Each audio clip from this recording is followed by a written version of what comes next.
Cette défaite, nous l'avons perdue sur le rectangle vert, comme nous l'avons si bien dit à la direction, à commencer par M. le maire.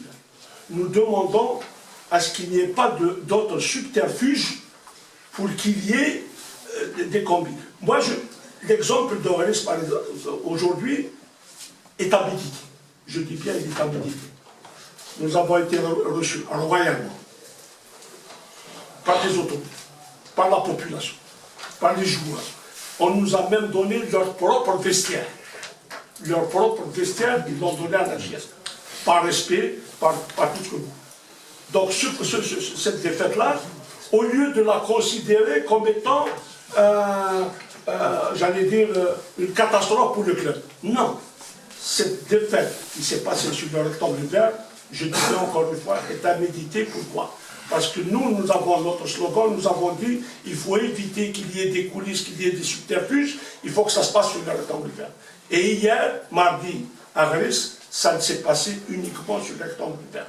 Toutes les conditions étaient réunies, et moi, je demande aux hautes autorités de l'État, je dis bien, c'est là qu'il faut investir, c'est dans ces clubs-là, c'est à ces gens-là qu'il faut donner de l'argent.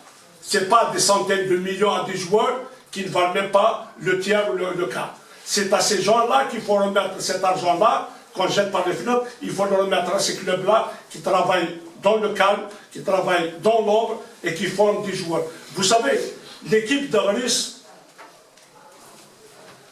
du président d'Aurélis qui me le dit, ils ont acheté des équipements 3 jours avant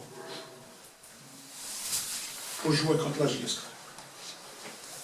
Alors s'il vous plaît, ce football algérien mérite une refonte, mérite qu'on renégocie, qu'on rediscute de tout ce qui se trame dans ce football.